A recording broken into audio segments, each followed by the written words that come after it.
Hello and welcome to another episode of the Coffee and Podcast. My name is Philip Klayman and I'm your host for the podcast. I'm also one of the founders of Three Tree Coffee in Statesboro, Georgia. Today, I also have Kimberly Daly with us, who is also one of the founders of Three Tree Coffee. She's been with us since the beginning.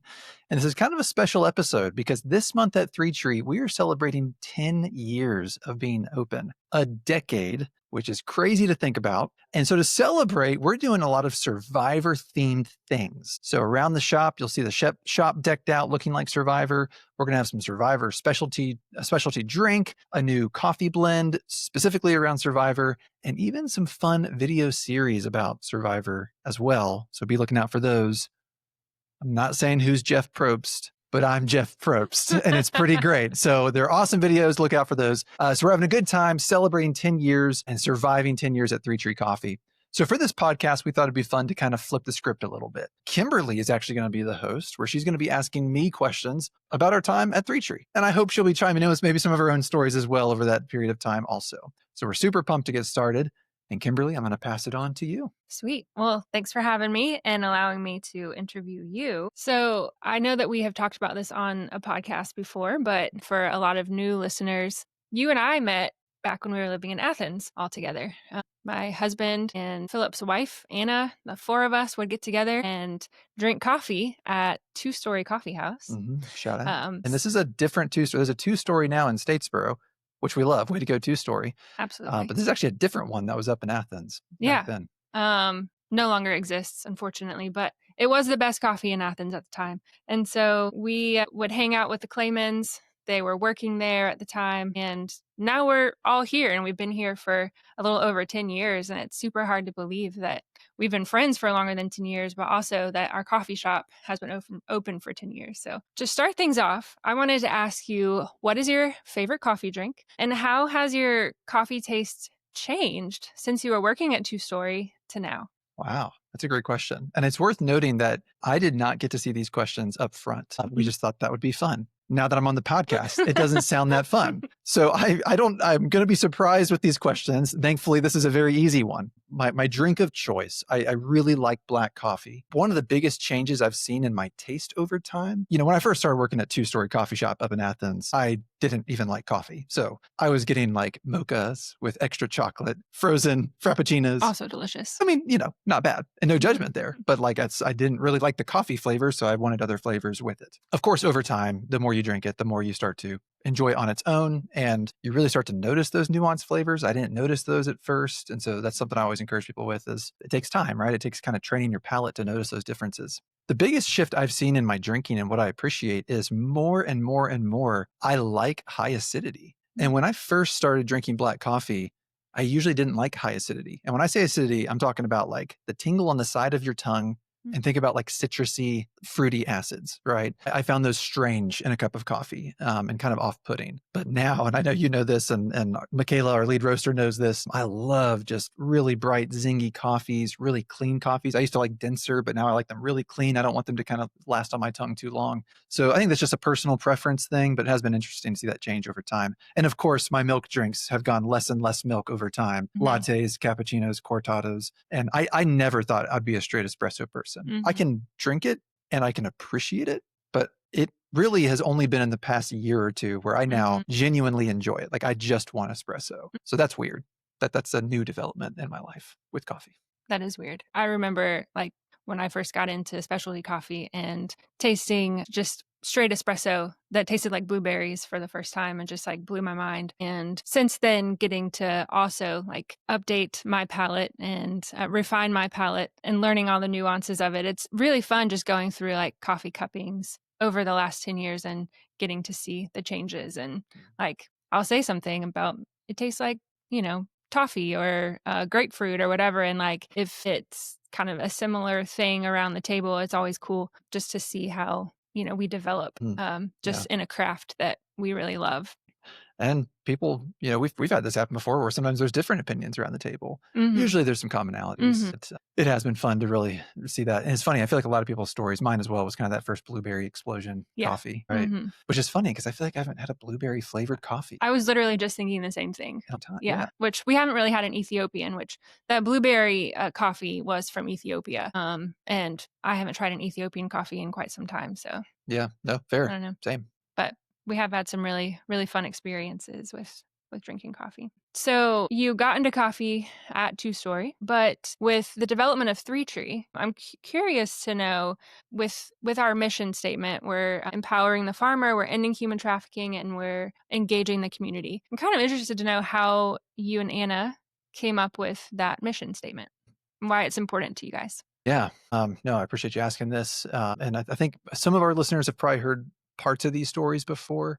I would say really there's two big pieces where this mission originated. The first one was with my degree in agriculture and really just learning that there's lots of international market systems that keep people in poverty because Hmm. as consumers in more developed countries, we want our food to be cheap. And I mean, I don't think anyone's doing this intentionally, but it's just kind of systems that are there where we don't want to pay too much for our corn, and therefore there are corn growers all over the world that are struggling to make it by and to cover their costs with their production. And so just learning about some of these different market structures, and thankfully coffee was kind of a pioneer in this arena when we started. So I don't think we really spearheaded anything really revolutionary. If anything, I would say we kind of joined a smaller movement that was already happening in specialty coffee to really put an emphasis on the farmer as a partner, right? And let's make sure that there's systems in place that are empowering to the farmer. And now, of course, it's just a lot more common. Ethically sourced, buying, conscious consumerism. I mean, a lot of these terms and even opportunities are much more prevalent today, which is great. And then the ending human trafficking piece was when my wife and I went to Indonesia in 2013, and we met a victim of sex trafficking at that time named Michelle. And that's when it really hit home. Before that, the Dailies, this is actually something that you've been passionate about for quite some time. And we've had you on an episode of the podcast. Hmm. Go look it up on our podcast. Hmm. I don't remember the episode number, but just look up Kim Daly Three Tree on the podcast and you'll see it. But this has been a passion of Kim's for a while. Kim and Quinn both have been passionate about this. And so y'all were some of the first people to really enlighten us to this issue. But it was in Indonesia when I think it really hit home as this is not okay. This is a problem. I think with most things, once you kind of have that question of, well, am I going to do something about it or not?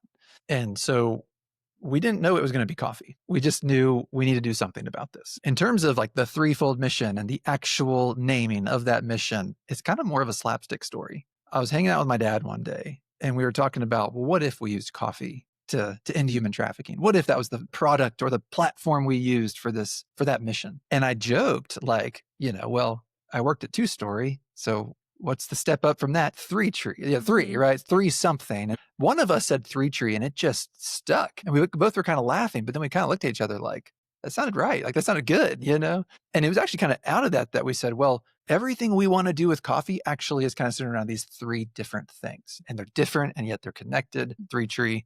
And so it was actually a little more like we kind of just stumbled on it in a fun, casual conversation with plenty of backstory to build to that moment, if that Hmm. makes sense. Yeah, that does make sense. And of course, we love just the symbolism of trees and it bringing life. There's a lot of fun things about our Mhm. logo that are kind of subtle, Mm. that I'm happy to share in this because it's just kind of Yeah. fun. A lot of people may not know these Hmm. things, but if you look closely at our logo, the bean leaves are actually beans, right? Because Hmm. it's coffee.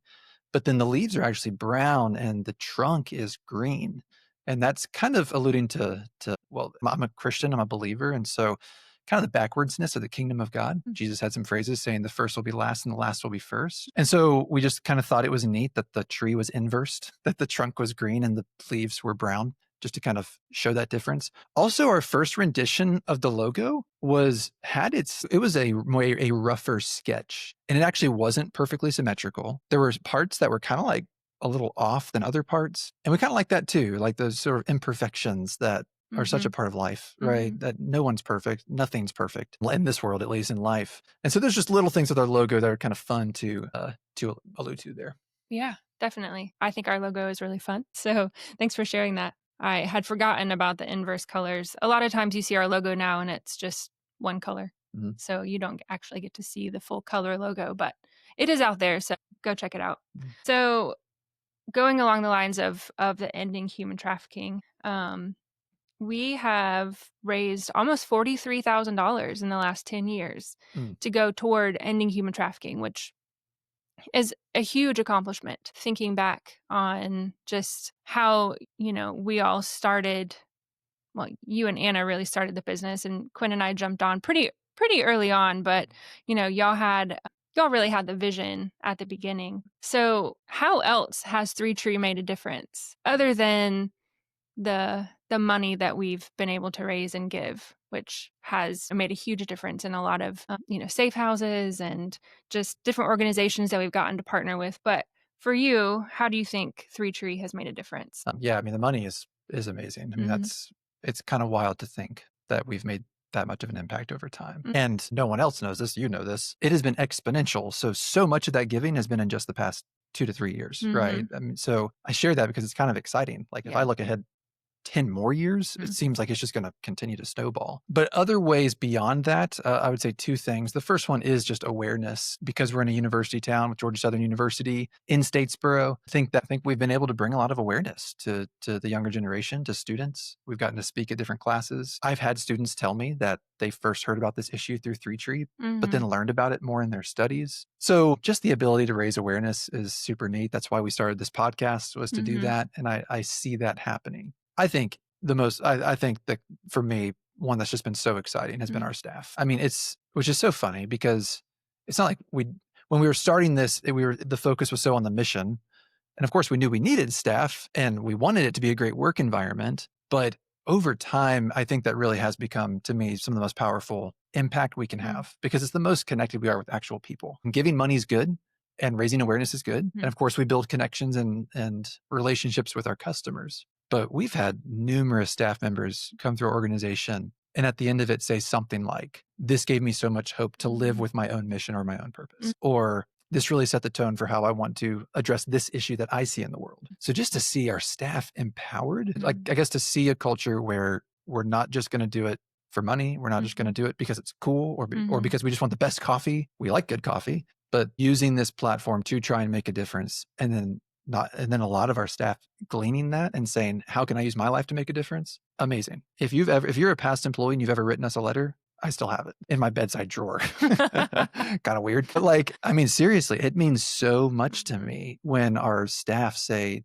like that this made a difference. I want to now use my Mhm. life to make a difference in other people's lives. Unreal. That to me just gives me goosebumps. When I was preparing for this, that's one of the biggest things that I kept thinking about was just the amount of people that this business has touched, not just far away, like empowering our farmers. We've been able to impact their lives, but just being able to count up the amount of employees that we've had come through Three Tree. And a lot of them are still some very good friends. And just being able to see the impact on their lives and on our lives because of them. So, yeah, that's been a really neat part Oh, for and me. I'm so glad you said that too, because yes, like our staff have changed they've changed Mhm. me. I mean, Mhm. there's so many people that have just left such an incredible mark, not just on the business, but on our personal lives as well and on Yeah, our family. And it's amazing that it's been so beautiful to see those relationships build. And definitely. sadly, I would say it was unexpected. I just wasn't expecting that. Mm. And it was a beautiful surprise. So, let's go back to 2014 Okay. when we were only selling coffee at the farmers market. Mhm. So, we did not have Midtown. That's our flagship location, Mhm. if you will. Actually, so we are filming this podcast in a warehouse where we currently roast coffee. But back then, we were roasting coffee just like 2 doors down. So same complex, same building, but not in the same like actual space. Mhm. So back then, when we were just selling coffee at the farmers market, maybe picked up like one client. What was your vision for Three Tree back then? Pretty small, if I'm being Mhm. honest. We thought we were just roasting coffee and it was a side gig. It was a Mhm. side hobby or Mhm. business. We thought we'd sell at the farmer's market, build connections with roasters around the world, and that's that. Let's see what happens. We never had plans to open a coffee shop. I know you know that. Many of our listeners probably don't. That was never really in the plans originally. Uh, it's one of those things though, where just over time we started to see our opportunities and our influence grow. And we said, well, this seems like a natural progression on how we can continue to make a difference. It's hard to raise awareness at a warehouse outside of town. And I still remember to this day, one of our first events was called Free Coffee for Free People. And it was really special because we did have more people come out than I expected to this warehouse out across from Mill Creek Park. And so, but even then, it was really challenging to mobilize or make a difference when you're not around people a lot. We're kind of in this warehouse roasting coffee most of the time by ourselves. So that's where I think the coffee shop model really got our attention was, well, we can get in front of more people. We can really engage the community, right? That third piece of our mission, we can really do that. And then I'll never forget so Kimberly was the one who actually found the spot where Midtown, the South Main Street location is. She texted my wife and I one day and said, I found our future coffee shop. And I said, we're not opening a coffee shop, remember? But, once again, through all those things and as we process our next step, it's been a phenomenal location. One other thing I got to shout out with Midtown is it's on the Blue Mile. And I just want to say that because at the time when we moved on there was very little on South Main Street between, that Fair Road exit and campus. But the city was really trying to develop that stretch from campus to downtown. And that really got our attention too. Just what a great opportunity to serve our city and their initiatives. But it's crazy to see how much South Main Street has changed over the past 10 years. I mean, when we first moved in there, it looked rough. It looked really rough, honestly. And I mean, some incredible businesses have gone in, lots of renovation, projects along the Blue Mile. Shout out to everyone who was a part of those initiatives because it's happening. And it takes longer than we always want it to take, but it's happening. It's been cool to see. Yeah, it has been cool to see. I remember when we got the space, every wall was a different color.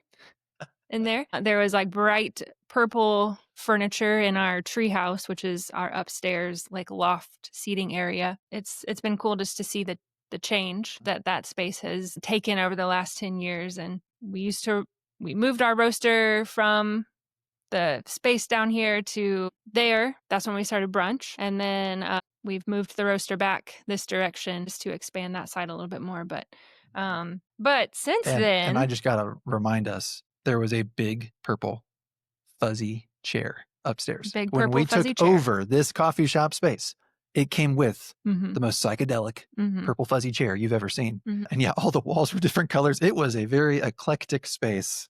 It was. Yeah, we've toned it down a little bit with the gray walls. So since then, we have 2 more shops and we have 2 trolleys. So there's been a lot of growth. So is there one thing that you can kind of pinpoint that has surprised you the most about the growth that we've seen? Surprised me the most with the growth we've seen. I mean, the growth in totality is once again surprising because we kind of just always took that next step, right? So when you look backwards, it's like, wow, so much has changed. I mean, an easy answer would be COVID. I mean, just making it through COVID really surprised me, if I'm being totally honest. I mean, there were numerous points where I thought, okay, like that's it. We can't make it through this. And then somehow we made it through. And so that is definitely not the cool answer. The cool answer would probably be GSU. I'll talk about that one in a moment too. But I mean, so it's not like surprising growth. It's more like surprising survival. I really can't believe we made it through COVID. And that team was incredible. Everyone who was with us during COVID, boy, it really brought us closer. It was a pretty powerful time of building some immense trust. We had just purchased our porch location. If any of you are past porch employees, when we first took over, thank you for your patience. Thank you for your understanding. And thank you for your camaraderie. And I really do think it brought us close really fast. So making it through COVID was kind of my most surprising. I'm really, if I look back, I can say I'm surprised we made it through and I'm glad we did. The other thing that I wouldn't say it's like surprising, but I'm just so proud of our team is the GSU location. And for those who don't know, we have a location in the library at Georgia Southern University. And that came from years of connections and groundwork and conversations and asking. We asked Eagle Dining Services so many times, can we open up a location on campus? And every time they weren't against it, but in those types of systems, usually it's the campus that runs it, right? So we wouldn't get to run it. We basically are leasing our brand or whatever, franchising. And that's just not what we wanted to do. And so I look back on that and I'm a little surprised and I'm really proud of our team for how much we really fought for that. And then when it launched, it's been a really great addition just to everything we do. Yes, absolutely. I think it really has solidified just our brand as being something that the students in particular just can really resonate with. And I think it has further impacted our mission too, just in all areas. We're continuously engaging our community through just our relationship with the college and then, of course, influencing the students with more ending human trafficking. And so that's been super neat to see. One other fun, quick story on that vein with GSU is It really all started, technically, when we were just roasting at this warehouse, no Mhm. coffee shop, super small operation, farmers market. One of the first few months of our first year of farmers market, someone came up to us at the table, drank the coffee, loved it, and said, "I work for Eagle Dining Services, and this is great. Do you want to serve it on campus?" And I Mhm. said, yes. And then I left that farmer's market thinking, how the heck do we do that? Our roaster's really small. What does that even mean? And it was a couple weeks later that we got to meet with multiple directors of Eagle Dining Services. It was super intimidating to me at the time. There's I think like 6 people in this boardroom, and here I am pitching our coffee to them. But after that meeting, they picked us up to serve our coffee in their dining halls. So, I mean, really the relationship started a long time ago, but in terms of Mhm. us opening our own location, it kind of built off that over a long period of time. So you mentioned COVID, and that's actually one of the topics I was going to talk about because it was extremely influential in, I know, so many small businesses and even large businesses. But how do you feel like it has shaped our business and the changes that we had to introduce during that time? Are there things that we've like continued to do because of that, or just changes that we had to make that has kind of like shifted our business model? Definitely some things. I would say not a ton of things on a drastic level. I would definitely say one of the things it did is it just created such a culture of creativity and problem solving among everyone that I do think that has kind of lasted. And at least in me, I like in our meetings, and I feel like you experienced this. I really want I want everyone to give input because I think that proved to me that I probably will not have the best idea in the room, right? Like just so many people had so many phenomenal Mhm. ideas that I think that did change me a little bit in how I lead. I want everyone's input because I don't want to miss what could be the great idea. And there's been a couple other things that have lasted. So we did start online ordering and we've developed an app since then. Shout out to Kimberly's husband, Quinn, and my father, Don, for helping develop that app. But of course, that was, I mean, Mhm. no one really felt like they needed that too much at that time until no one can go inside. So everyone was trying to figure out curbside, online Mhm. ordering, convenience. So that stuck, the online ordering. And I feel like I'm forgetting other things. Our e-commerce grew. Mhm. And I think we focused more on that after COVID as well. Also, just not, okay, yeah, another big change, not relying so much on the coffee shop model. Mhm. So we first were a roaster, but after opening that first shop, fast forward, and a vast majority of our sales were from the coffee shops. And so it really hurt, right? Mhm. When we have to suddenly shut them down. So all that to say, it really caused us to say, well, how do we diversify a little bit more? So the trolleys, how do we go to the Mhm. customer, the roasting side, how do we pick up more wholesale clients? So it did change the business some. Most of the things though came and died with COVID. And the one I have Mhm. to share because it was just so much fun was the trolley neighborhood tour. Oh my goodness, this was a blast. So I don't remember who came up with this idea, but basically the thinking is people can pre-order all of their grocery needs. So bags of coffee, growlers of cold brew, sandwiches, a bulk chicken salad. They can order it in advance and we would hop around to different Mhm. neighborhoods each week. So we'd go to Iron Gate and we'd go to Greenbrier and we'd go to these different neighborhoods. You knew in advance, you place your orders, we're bringing it. And my favorite part about this was we also partnered with Bullock Janitorial to bring you, the customer, toilet paper. That's right. You could order toilet paper from us. Yep. Because if any of you recall, it was hard to get toilet paper. Yes. And so, what just such creative ways to support local businesses, connect with our community, keep all of our jobs. That one did not stick though. We are not still selling toilet paper. I don't think we need to anymore. So, No, no, we do not, yeah. thankfully. I do remember, like, coming into work and, there being boxes and boxes of toilet paper that we would then put into bags and, like, a 10-roll increment, and then we had paper towels that we would kinda do the same thing with, and, it was just such a unique twist on being at a coffee shop and dealing with toilet paper and paper towels, but I think that that was really big for our community. I mean, I have talked with people even in the last couple of months that still remember us coming out to their neighborhood and how fun it was for them just to be able to get out of their house and bring their kids down to see the coffee trolley, and it just like gave them something to look forward to, Mm. which Yeah, and that's right, because we also gave out free cookies to kids. Mhm. Like that, I forgot about that. And so, yeah, I mean, just something to look forward to. Get the family out of the house. Mhm. That was a great idea. So Yeah. cool. Yeah. As stinky as COVID was, like, honestly, that has been one of my most favorite memories of the last 10 years, which is Mm. kind of crazy. I think we were able to turn this situation, this really, really bummer of a situation, into something that built more community. So, also in the last 10 years, you and Anna have had 5 kids. That's right. Nothing like Surprise. I didn't know the questions up front. Let's talk about it. nothing like growing a business while growing a family. And y'all have rocked it tremendously. I think a lot of people look up to y'all for just how y'all have really instilled some really great morals in your family. But how has it been like balancing your family life with the growth of Three Tree? Ooh, yeah, that's different in different seasons. And also, parenting is like everything, like business, like marriage. You learn so much about yourself and you learn so much about it over time. So I say that because in the early days, very poor balance, I would say, because I felt such a pressure, honestly, just to like, this has to work, especially when I left my previous job and we were all in opening that first coffee shop. It has to work. And Mhm. so, though it genuinely is like, I have very fond memories of that time. Like I have a sentimental component where I'm like, man, that was wonderful. There was so much stress with that, especially with our first child as well. And I just felt such a pressure to that the business could not fail. And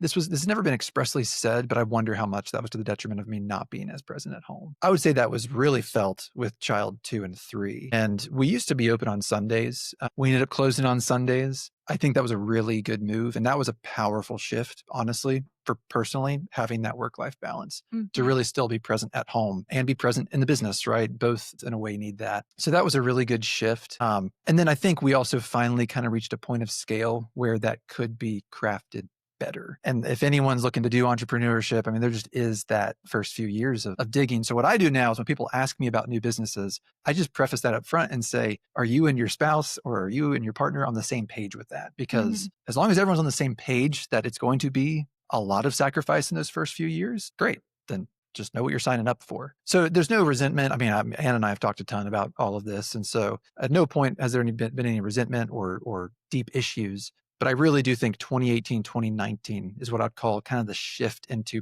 better, healthy balance. Doesn't mean there's still not times where, I mean, you're always on call, right? Mhm. When the alarm goes off at 1 a.m, when you find out there's a leak on a Sunday, like the business still goes on, the family still goes on, but that balance is much better. And it's really fun too, as the kids get older, to have them be more integrated into the business some and come to different events and want Mhm. to be a part of some videos. So that's been really neat too. Yeah, that's been fun to see for sure, especially as I think your 2 oldest, maybe 3 oldest, like, really love coffee. They do. They're Mm, coffee drinkers, yeah. especially my second daughter. I'm not Mhm. gonna say names on the podcast.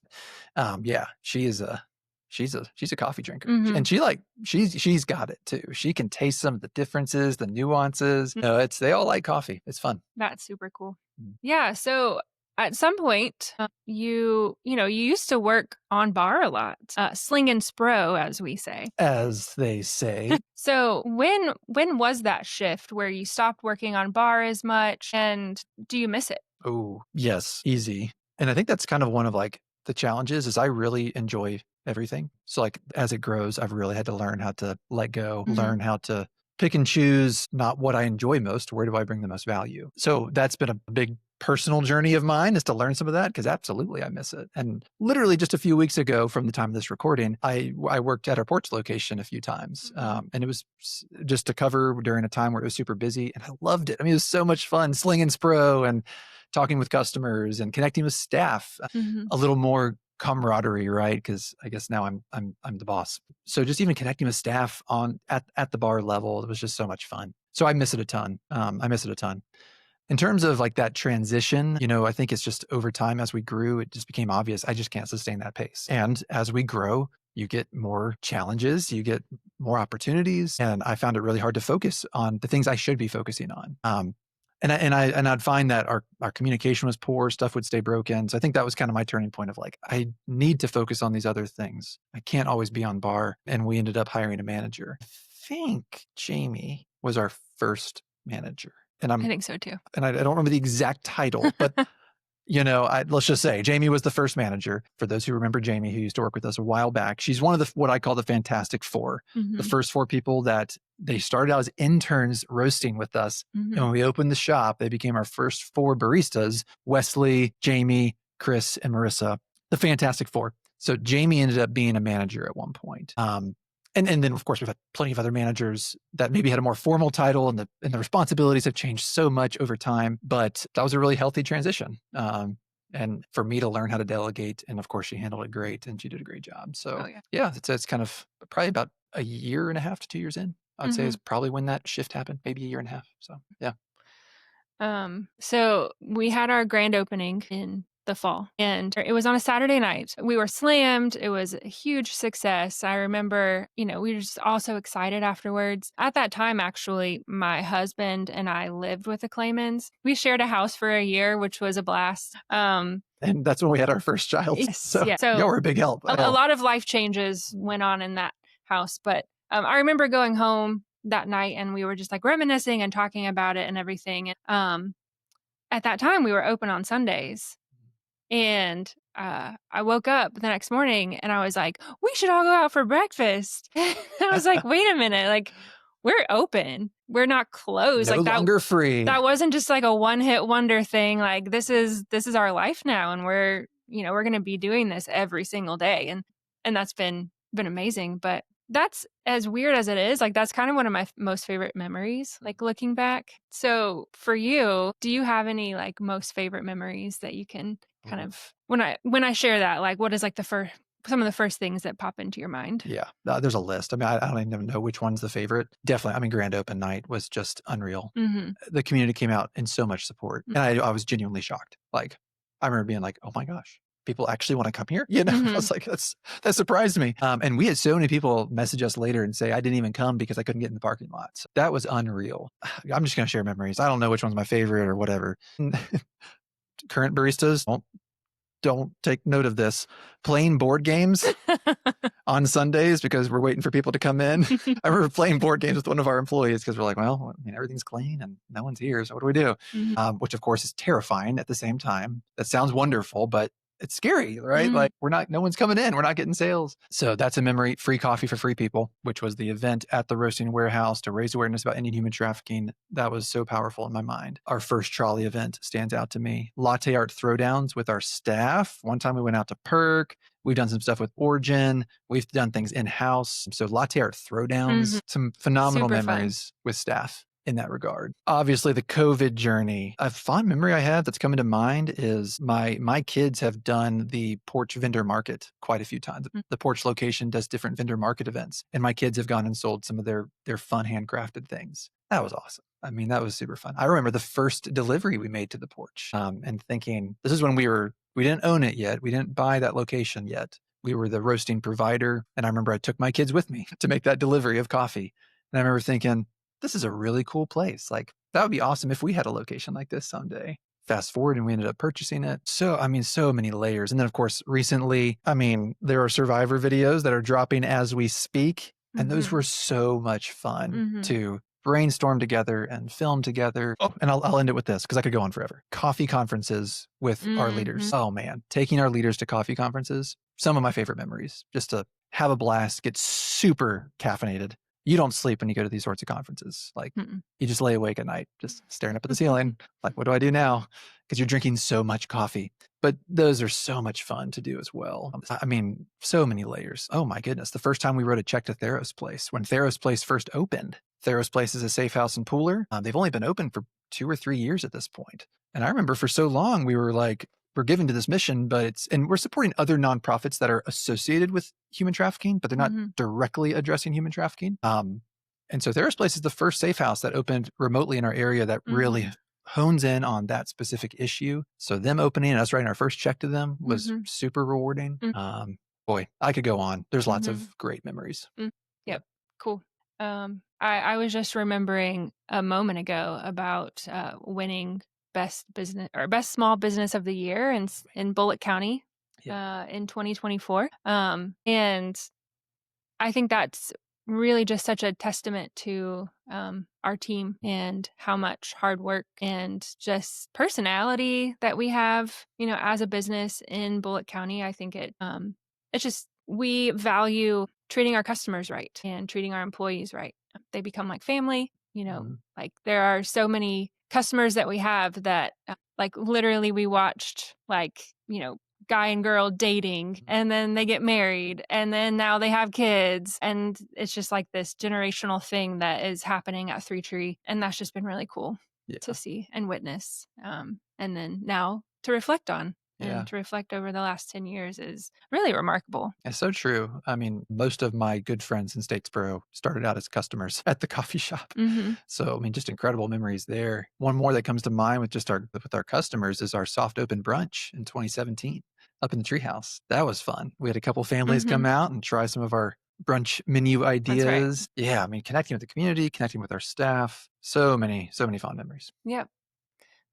So to end, I'm wondering if you would be willing to share any sort of vision that you have for Three Tree Future. Ooh, vision for Three Tree Future. That's a great question. You know, when we first started Three Tree, there was very little vision, honestly, besides the mission. But like in terms of growth, it was just like, we're just a roaster, that's it. I think I then hit this season of like, well, the more we grow, the bigger the mission. So grow, grow, grow, grow. I think COVID kind of shot that in the foot a little bit and it caused me to step back. And then also great staff feedback. We've gotten some staff feedback at various points over the years. And I realized that there was a season where we kind of grew too fast and it hurt. It hurt Mhm. some of the systems we had, some of the culture we had. And so that kind of had caused me to slow down a little bit, right? And so I feel like it's an ebb and flow, right? If there's times we're more pedal in the metal, times we're more we'll pump the brakes and let's just be content and let's focus on what we're doing right now and make sure we're doing it to the best of our ability. And I kind of feel like we're coming out of that sort of season. We've kind of been sitting in what we have and where we're at Mm. for a couple of years now. And I think that's been really healthy. Just looking at the team dynamics we have, looking at our processes and systems. So, we are exploring other coffee shop opportunities. We can't go into much detail on those right now. Honestly, lots of opportunities come across our board. That's a fun memory Mm. when it shifted from we're trying to find opportunities to Mhm. we now have to say no a lot because they're just coming to us. We get opportunities frequently about new locations or new things, and learning to say no has been a big part of just that journey. So yes, we are looking at some new opportunities and something I've shared before, and I'll share it again. I don't want our growth to outpace our mission. So as Mhm. long as our mission grows with everything else, great. And I would say with a caveat, I do want to keep growing this thing to continue to take care of the people that are a part of it. Mm. And I think that's why I keep one, it's fun, obviously, to grow a business, but two, like, I do feel a sense of responsibility to try and take care of people that are a part of it. And so I do want to keep growing. Most of that growth has been focused on the roasting side and trolley and things like that, but we are looking at some new locations and stay tuned for what's next. As long as the mission grows as fast, if not faster, than everything else, I'm content. Well, on behalf of just our family and just the rest of our Three Tree leadership team, and thank you to you and Anna for founding Three Tree so that we get to be here today and for believing in us and just making what you were just talking about like at the center of everything, just taking care of people.